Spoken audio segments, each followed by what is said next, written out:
Most business owners try to fix their marketing with more content, better headlines, or launching another ad campaign. But the reason that most of it doesn't convert isn't because of poor execution. It's because the message doesn't connect. Customers don't buy because of logic. They buy because of emotion, when something feels right, and nothing makes people feel more connected to your business than a story that sounds like their own life. When you know how to tell the right stories in your marketing, you won't need a funnel to close the sale. You won't need complicated follow-up sequences or giant ad budgets either. All you'll need is just one single thing: a storytelling system that helps you build trust and turn that trust into action. And that's what this video is about. So let's dive in. People don't remember facts. They remember how something made them feel. This is why nobody cares that Hawaiian pizza was actually invented in Canada, or that chocolate used to be used as a currency, or that before becoming president, Abraham Lincoln was a competitive wrestler. Actually, that last fact about Lincoln being a pro wrestler before becoming president, that might stick around for a while, especially if you're into wrestling or presidential history, but the point still stands. And that's what makes storytelling so powerful in marketing. It helps people connect with you on a human level, not just as a business, but as someone that they can actually trust. When you tell a story, you're not just giving information. You're showing someone what that experience feels like. You're helping them picture a situation that they've been in, or one that they want to be in. And that makes your message more personal and makes it way easier for them to actually care about. Think about it like this. If someone says, "We help business owners save time and grow faster," sounds nice, but it's really just a statement, and kind of a boring one too. Now, compare that to a short story, something like, a client came to us exhausted from working 12-hour days and still barely breaking even.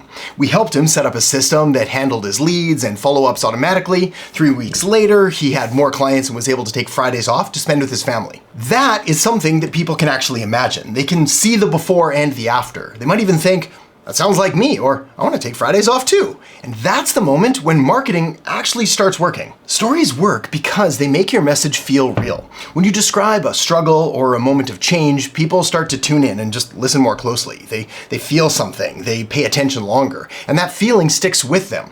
Oh, also builds trust. Almost forgot that point. It's kind of the biggest one there. Most people don't want to be sold to. They do want to buy though, but only when they feel understood, because they want to know that you get and you understand what they're going through. When you share a story, either your own or someone else's, and that story matches something that they've experienced or are currently experiencing, it shows them that you actually do get it, and they stop thinking of you as some random stranger trying to sell them something, and they start seeing you as someone who might actually be able to help them. And that's the shift. That is why storytelling matters. It's not about being interesting. It's about making people feel safe enough to say yes. But, and this is a big but, most of the marketing out there just doesn't work because it's focused on the wrong thing. Business owners, entrepreneurs, marketers, everyone's told to post more content, to run ads, to start a podcast, to use this funnel or try that script. So they follow the advice. They stay busy, but even with all of that effort, they find that their results really don't improve that much. And, well, like I said before, here's why. It's because the message doesn't connect. Sure, on the surface it might sound polished and professional, super snazzy, might check all the boxes, but if it doesn't feel real to the person who's reading it or watching it or hearing it, it's just not gonna work. A lot of marketing, actually scratch that, pretty much 90% of marketing talks at people instead of speaking with them. It lists features and shares tips and makes big promises, but it never slows down or stops for a second to make the message feel real and to feel personal. For example, a business coach might say, "This program helps you scale your business with proven strategies." Now sure, on paper, that sounds okay. But the problem is that it really doesn't say anything real. It doesn't show what kind of business or what kind of struggles the person might be facing. It just sounds like every other sales pitch out there. In other words, it's ignorable. Now, compare that to a story like, one of my clients was spending 2 hours a day on content and still wasn't getting leads. We changed her message, simplified her strategy, and within a week, she booked 3 calls and closed 1 new perfect fit client worth $2,000. The second example works because it shows someone's real problem. It describes what they were dealing with and what changed, and that's what people relate to. That's what helps them see that, hey, that could work for me too. Sadly, most marketing just skips all that and tries to sell someone way too early. It talks about the product or the service, the features, the price, and it does all of this without actually helping the person feel like it's for them. And can you guess what happens when someone doesn't feel like the message they're hearing fits their exact situation? That's right, they'll just ignore it. Not because they're not interested, but because it just doesn't feel connected to their life. That's the big mistake. It's not that the business making the marketing was bad. It's not that their offer was wrong. It's just that the story around it all was missing. But When your marketing tells the right story, people listen longer, they do feel more connected, and they start to trust you. Not because you convinced them or persuaded them or cajoled them into doing it, but because you make them feel seen and heard and understood. And that's what turns a really good message into a great one. A great one that sells and that converts. Most businesses out there don't need more tactics. What they need is a message that actually sticks, a message that connects with the right people and moves them to take the next right step. And that's what the storytelling flywheel was built for. The storytelling flywheel is a simple system that you can use across your marketing. Doesn't matter if it's a landing page, a YouTube video, an Instagram reel, a sales call. These stories work everywhere, and they work because they build trust in a natural way. There are 3 main types of stories. Each one plays a different role. Each one helps your audience see themselves in your content and builds trust and the belief that your offer could work for them. Now, an important note here to help you avoid getting completely overwhelmed: you don't need to use all 3 of these stories every single time. But if you use them consistently across your business, they create a kind of pattern or repetition or consistency that brings in the right people and keeps them engaged. So let's break them down now. Number 1, your origin story. This is the story of why you started doing what you do. This does not need to be a dramatic or overly emotional story. It just needs to be real. So if you don't have a rags to riches story, or you didn't go on a decade-long quest in order to learn this previously undiscovered way of doing things, no worries. All you're trying to do here is help your audience, help your customers, help your clients understand what led you to this point, what problem you saw, and why you care enough to solve it. That's it. This helps people trust you, not because you're an expert. I mean, if you are, that's great, but what's more important here is that you're a person with a reason, kind of like a mini mission. Let me give you an example though. I started building marketing systems not because I had it all figured out, but because I didn't. I was burning out, juggling client work, and watching leads slip through the cracks. I knew there had to be a better way, so I started building systems that could run without me. That changed everything, and now I help other business owners do the same. That story isn't trying to sell anything, it's just explaining how the work started. But in doing that, it gives people a reason to believe you. Through hearing the story, they can see that you faced the same problem they have, and that makes you someone that they're far more likely to trust, because you're real. But, and this is another big but, if you skip this origin story, people are just going to assume you're another expert or guru repeating the exact same thing that everybody else is already saying. In other words, you become instantly replaceable with any of your competition. But when your customers hear why you care and why this matters to you, it flips a switch and you stop being a salesperson and you start becoming a trusted friend or a guide that can help them solve their problem. Number 2, client win stories. This is where you tell a story about someone who got results using your product, service, or method. Now, this is not about showing off. It is, however, about showing what's possible. The goal is to help potential clients and customers imagine themselves in the same situation, before, during, and after. These stories are super powerful, and they work because they reduce doubt thanks to a little something called social proof. People are always wondering, will this work for me? So if you can show them how other people, just like them, are winning, well, it eliminates or at the very least reduces that objection and makes them far more likely to buy and to take action. If you skip this kind of story though, they're gonna hesitate, and that hesitation costs you leads, it costs you trust, and it costs you sales, as they'll be far more likely to just move on to someone else who did show them what's possible. A well-told client story removes that friction by making your offer feel safe, not because you promised results, but because they actually saw it happen with someone else. Here's an example. One of my clients had been posting weekly videos on YouTube for almost 2 years. He was consistent, he was doing the work, but he still wasn't getting any clients. We made a few small changes to his intros, updated his thumbnails and titles, and within a week, he booked 3 calls and signed 2 new clients. When you're sharing these client win stories, you don't need fancy numbers or big wins. You just need real stories of real people solving real problems. That's what makes the difference. Now, if you don't have any client results yet, you can still use this format. Just tell the story of how you helped a friend or how you applied the process for yourself. The point is that you show that this thing that you're teaching and doing isn't just theory, but it actually works in real life. Number 3, your vision story. This is the story of where things are going, the future you're building, the reason that your approach is different. This one isn't about the past or even the present. It's about what you believe should happen next and how your work is helping to create that future. Kind of a big idea though, so let me break it down. This is the story that positions you as a leader in your space, not just someone who's getting results, but someone who's creating a better way. Let me give you another example here. Most small business owners are stuck using outdated marketing playbooks. They're told to post more, hustle harder, build more funnels, but that approach burns people out. I believe the future is automated, system-driven marketing that works in the background, so you can spend less time selling and more time doing what you're best at.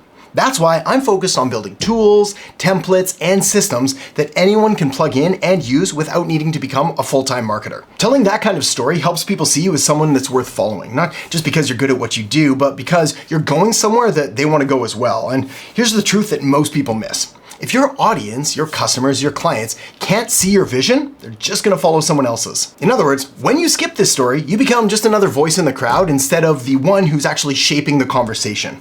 Vision isn't just fluff. It's the thing that pulls the right people towards you and then keeps them there. And that's what creates brand loyalty. Not just because people like your offer, but because they believe in your direction. Now, it's at this point that I really have to warn you that most people that hear about these story frameworks get all excited, they rush out there, they choose one of them, make a post or record a video, and then they wonder why nothing happened. Why didn't it work, Adam? They use these stories in isolation and then wonder why their content doesn't convert. But when you link them together, something really powerful happens. Your origin story builds trust, your client stories build proof, and your vision story builds authority. This is the sequence that turns content into clients. You don't need to force it, just find natural places to include these stories in your marketing. For example, you could share your origin story on your About page. You might use a client story in an email or case study, and you can talk about your vision in a podcast or through a video. Over time and through repeated exposures, your audience starts to feel like they actually know you. They believe what you say, and they begin to see themselves as part of this world that you're building. That's the power of storytelling done right. It doesn't just get attention, it builds belief, and belief is what leads to sales. Oh, and before you say, but Adam, I can't write, or I'm not a storyteller, or I'm nervous on camera, let me tell you something. Telling stories that work in your marketing isn't about being a great writer or a performer. I got a C- in high school English, and my first time public speaking, I just about threw up. I sweat through my shirt, and I realized halfway up to the stage that my fly was down. So, I don't say this lightly when I say that if I can do it, you can too. The problem with most people's stories, though, is that they either ramble on without a point or they try to sound impressive without being relatable. Neither works. What does work is keeping your stories focused, real, and tied to a clear outcome. Lucky for all of us, there's a simple structure that helps with this, and you can use it for any kind of story, your own, clients, even a simple behind-the-scenes moment. So here's how it works. Step 1, start with the problem. This is where the story begins. Describe the situation pretty much exactly as it was. What was the person struggling with? What was frustrating or painful or confusing? What wasn't working? The key here is to keep it specific. The more detailed and honest this part is, the more relatable it becomes. Don't get lost in too many details though, but more on that in just a minute. Let me give you an example. I was working 12-hour days, constantly behind on client work, and still feeling like I was dropping the ball on marketing. Every lead that came in felt completely random, and I had no idea what was actually working. That is the kind of opening that makes someone say, that sounds like me. Step 2, show the turning point. This is where something changes. Maybe you discovered something, maybe you made a small shift, maybe you tried something new out of pure frustration or complete necessity. Don't overcomplicate this. This isn't about solving everything at once. Just show the moment where the story starts to move in a different direction. For example, building on our story, I might say something like, I realized I was doing all the right things, posting, emailing, trying to follow up, but none of it was connected. So I sat down one weekend and built one single follow-up system that tied everything together. Nothing fancy, just one place to track and follow up with every new lead the moment they came in. This is the point in the story where your audience or customers or clients start leaning in because they want to see where it goes. Step 3, end with the result or lesson. This is where you bring it all home. So, what changed because of the shift? Or what's different now? Or if things didn't go as planned, what did you learn? End the story by showing what changed. Even a small transformation is enough. What matters most is that something is different at the end than it was at the start. For example, building on our story, that one system took me from chasing leads to closing them. I stopped guessing what to say next, and more people started booking in without needing to be pushed. That's when marketing started to feel simple. Now, you don't have to end on some massive big win. Sometimes even a small, honest shift is even more powerful, especially if your audience or your customer sees that they could get that same shift or that same result too. Now, as you probably already know, not all stories are going to land the way that you want them to. Some are going to draw people in, others are going to push them away.